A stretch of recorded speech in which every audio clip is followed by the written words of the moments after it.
Okay, continuing from last time when I mentioned the meeting of the Pope and Obama on September 23rd. Obama is the first president since JFK to explicitly frustrate Israeli ambitions.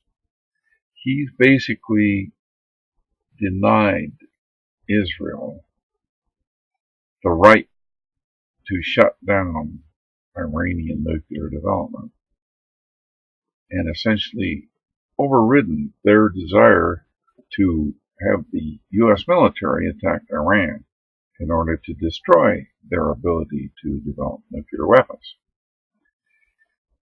Now, Obama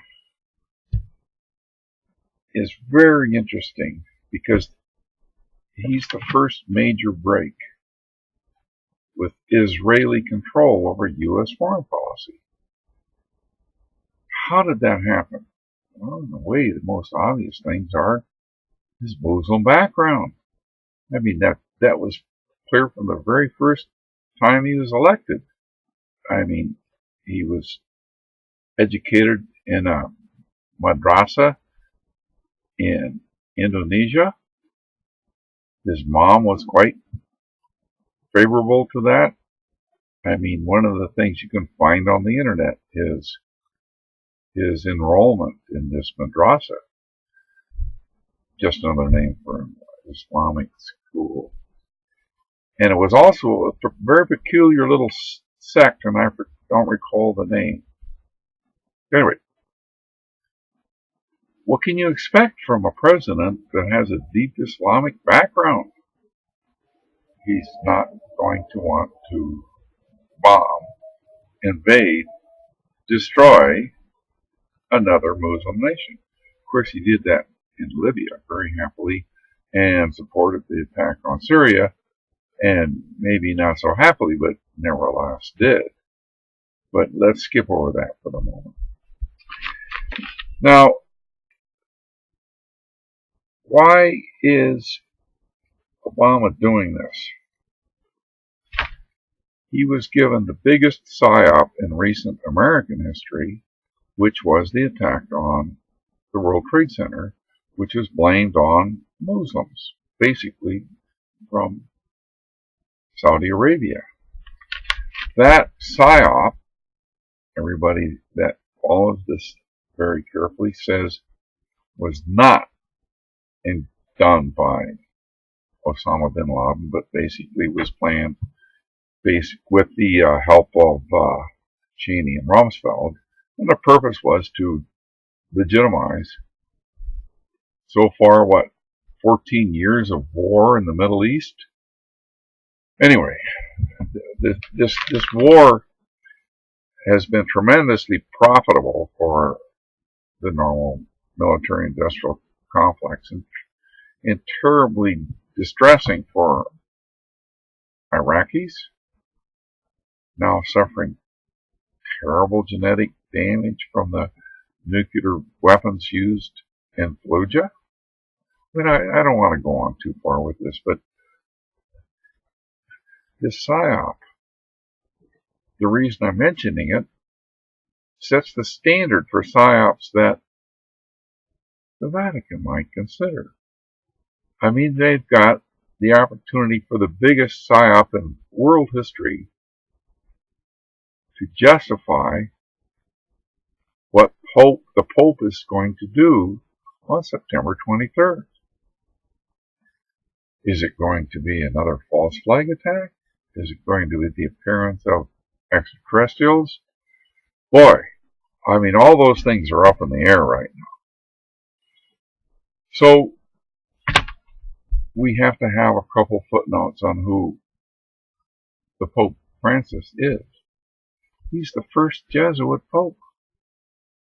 Now, the Jesuits, in the old days, not more than 200 years ago, had a secret oath to destroy the Protestant Reformation. I mean, that was pretty straightforward. destroy by any means possible to maintain the unity of the Catholic Church. This is a rather vicious bunch. And now we have a Jesuit Pope. What really is behind this particular point in history where he's meeting with Obama? I don't think we can trust him. Well, that's enough, maybe for now. We can see deep corruption within the papal offices in the Vatican. The Bank of the Vatican, sometimes referenced as P2, is enormous. I was once in Costa Rica in a very small town in a Catholic church. Right there in the back is a big drop box, Peter's Pence. So the parishioners get to come in and drop coinage to the church. Multiply that around the world. You've got a collection agency with unparalleled powers. And the bank has been around far longer than the Rothschild Bank, which right now is given the honor of being the central bank that controls the IMF, the Bank of International Settlements, the Federal Reserve. So this is something to keep in mind when you look at the Vatican versus Israel.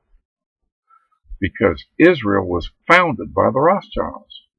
The Balfour Declaration, the Transfer Agreement, and the Supreme Court of Israel, which has a little bronze plaque, gift of the Rothschilds. So this is a very interesting background. The P2, the Vatican Bank, versus the Rothschilds, which are newcomers.